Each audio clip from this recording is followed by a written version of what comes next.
join me in saying our chalice words together? Then we will move right into the old 100.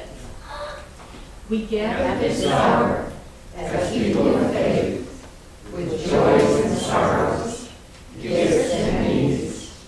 We like to speak of hope, sign of our quest for truth and meaning, in celebration of the life we share together.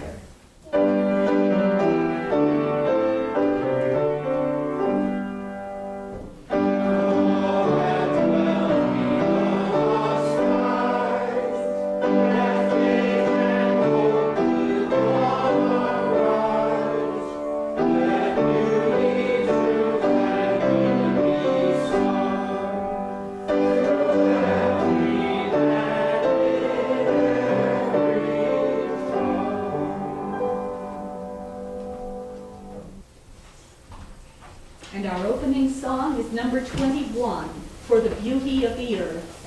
For the beauty of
Anticipation. The theme for September. Let me say it again, anticipation. Does a little frisson of that excitement dance down your spine? Mine too. This is the season for anticipation. After all, it's only 6 weeks or so until the stores let us know it's time to anticipate Christmas. And Christmas is a wonderful time. And so is Thanksgiving and even Halloween. I do wish, however, that the stores would let us enjoy each event a little bit before they overwhelm us with the next. Fall. I love to think of hot cider and blankets at night and lots of food canned or frozen for the winter. Then I'm ready to move on to sugar plums and snowflakes and gingerbread people. There's one focus of anticipation this time of year that is multifaceted, going back to school. It affects children, parents, and teachers. We all know what kids wonder. Will I like my teacher? Will he or she like me? Can I do the work? And on and on. And so many of us know what it is like to send our kids off. Will he like his teacher? Will her teacher like her? Can he or she do the work? But did you know that teachers are full of anticipation this time of year too? On the one side, it's so good to know we'll be earning money again. And we look forward to the improvements to our units and lessons we've been thinking about all summer. But did you know that a large number of teachers had vivid nightmares from mid-August on? I mean nightmares. Wayne did. I did. My mother did. Our daughter did. My son-in-law does. How can I reach that child who seems unreachable? How can I stretch my time to get almost everything done? How can I merge my strongly held values with state standards? And on and on. I've been that child, that parent, that teacher. My mother would tell me I'd get over it, and I felt unheard. But I did get past it. And our children rose to the challenge and made me so proud yet again. And I did enter the rhythm of the school year, and I met the teaching challenges that came my way. I've been thinking about the after effects of anticipation too. We feel elated when things go as we thought they would, and that happens often enough that we can depend on it. Our children and grandchildren transition to school very well year after year. Thanksgiving and Christmas come with regularity, and we grow more and more adept at combining parts of our old traditions with new habits or tweaks. Yet there are times when we must anticipate or plan for less than happy things. A dentist appointment, a meeting with an IRS agent, the suffering of loved ones.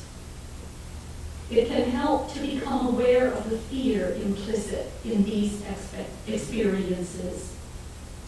As I thought about this aspect of anticipation, I realized that I wasn't fearful of possible outcomes, but of the words and stories in my mind. And I must tell you a story to illustrate this. We have a new neighbor in our neighborhood. He's lived there only about 9 years. When he moved in, he quickly got divorced and was left with the teenagers, who have now grown into single parents themselves. There were loud parties filled with alcohol, and we heard drugs. He would mow his lawn any time of the day or night, irrespective of what anybody else was doing. So we felt we had to teach him how to live in close proximity to other people. Well, a few years ago, he got a motorcycle. And his best friend began to live with him with his motorcycle.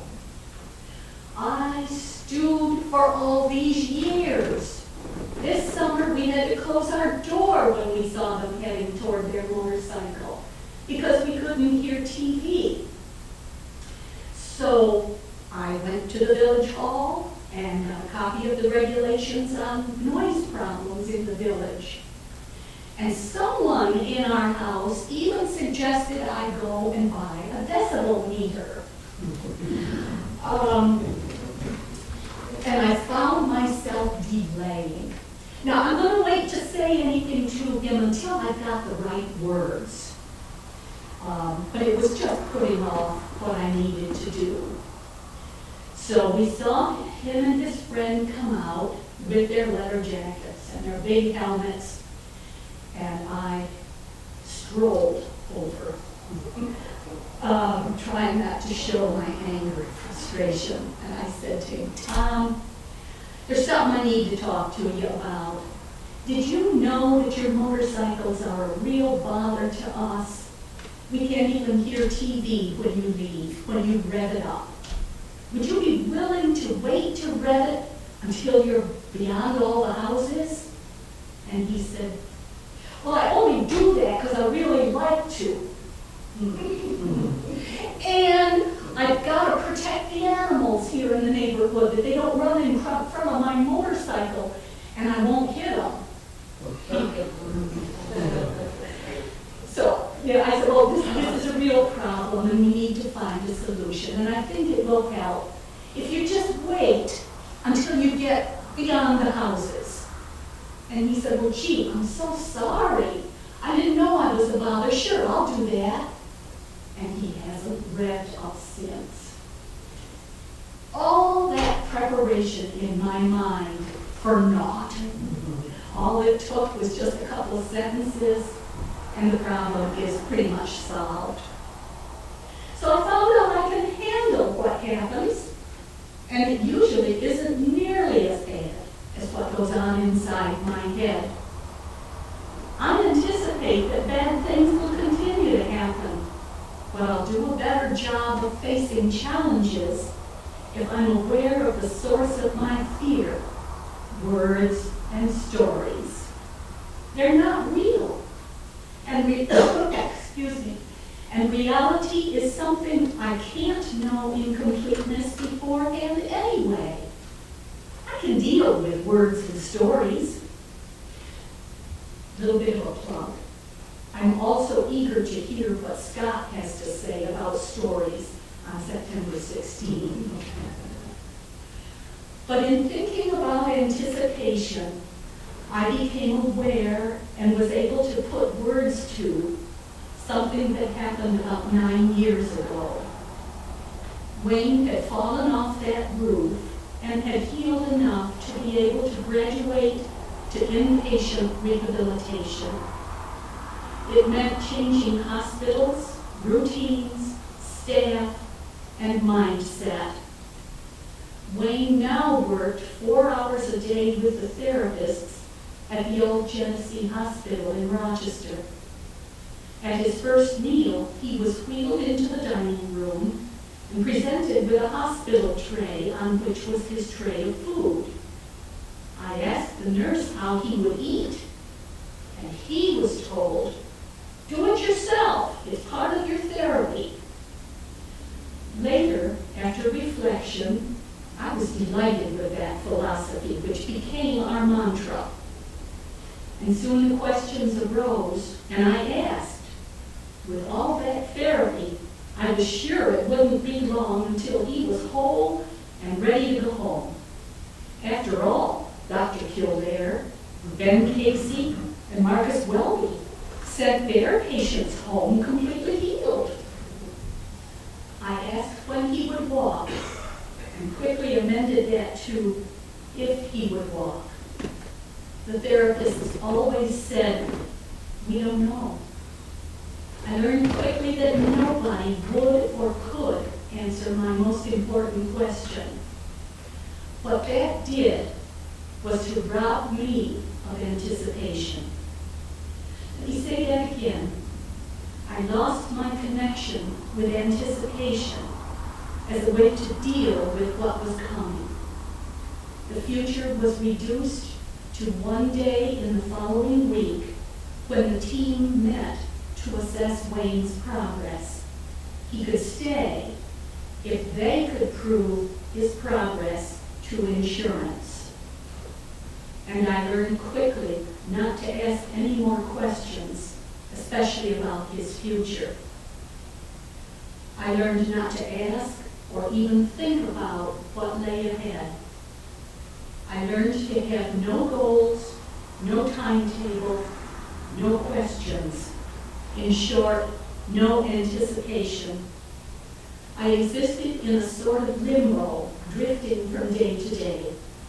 Life became dull and colorless, and a part of me became robot-like. There was a wall between me and life, a wall I didn't know how to breach. Wayne was moved to outpatient therapy after 10 weeks at Genesee Hospital, but the answer remained the same. We don't know. I didn't even know how to ask about the probable course of therapy. Now, while I understand the position of the therapists, I think this is an area that needs improvement among medical personnel. Perhaps they don't even realize the implications of "we don't know." The subtle mental anguish this causes the family needs to be dealt with. When I write my book on our saga, I want to include a chapter on this phenomenon. My approach to life settled into this mindset. We don't know. My habit became not to let myself anticipate anything, to deal with crises as they arose, coping, not rising to meet life. It hurt too much to anticipate anything in any part of life, and it lasted over 8 years. Lately, I've come to see that that attitude is a mistake.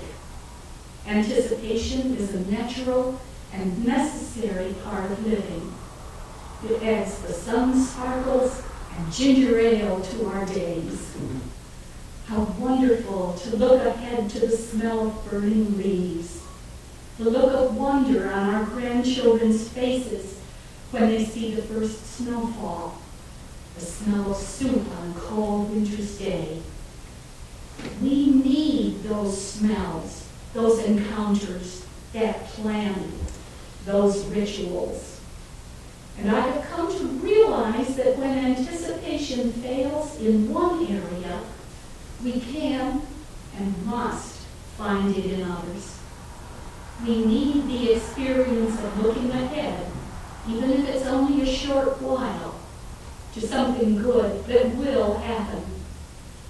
It's just that our experience 9 years ago was so all-consuming that there was precious little to anticipate, even if I had known how.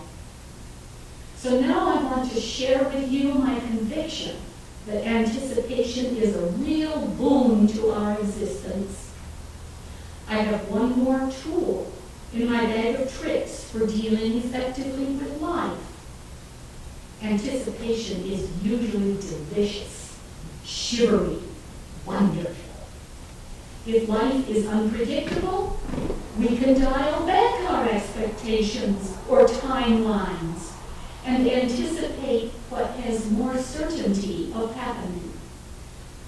And consider what else anticipation brings us. Memories.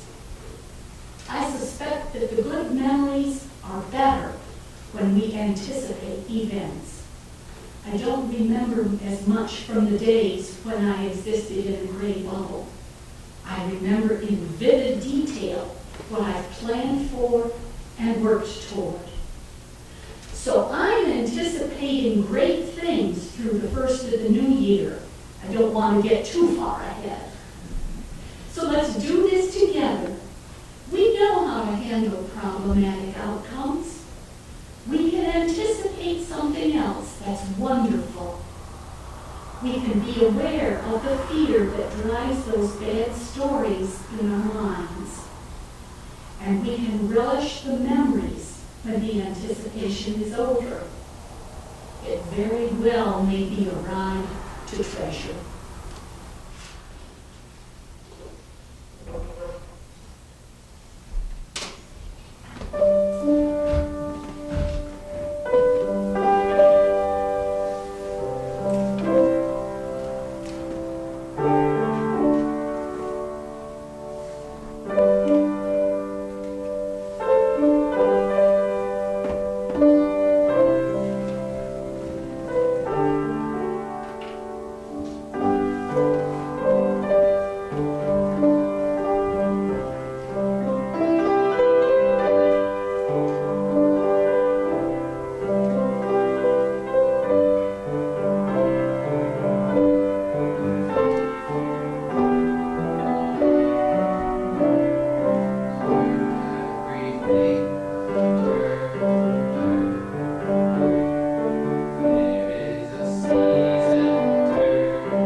Our closing song is number 16.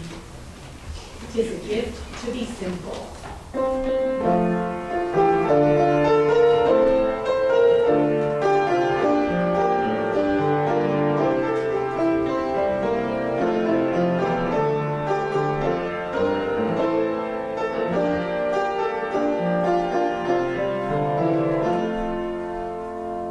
Is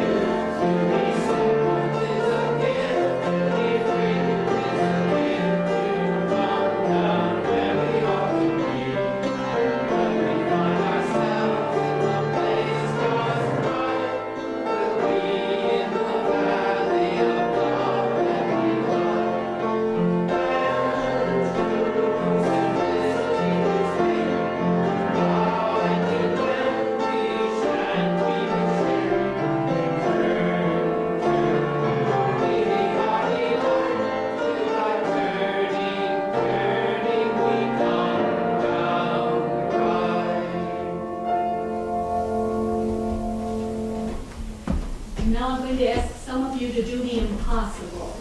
I'm going to ask you to put down your books, join hands as we extinguish the flame, and I know that some of you won't have the words, but listening is just as good as saying. So do join hands.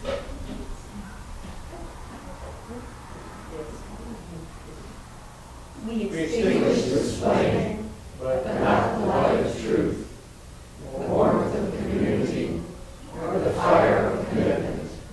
These we carry in our hearts until we are together again. Go in peace.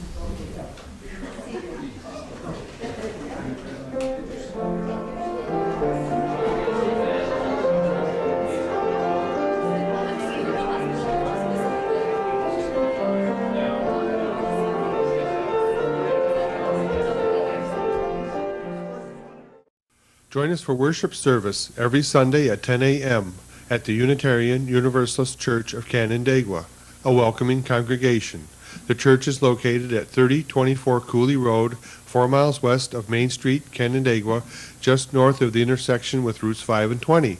Call for information or directions 585-396-1370. Your comments about this program or questions about the church are welcome at 585-396-1370. To view the latest issue of our newsletter, The Chalice, look at our website, www.uucc.us. Producer and editor, Daniel Brigham.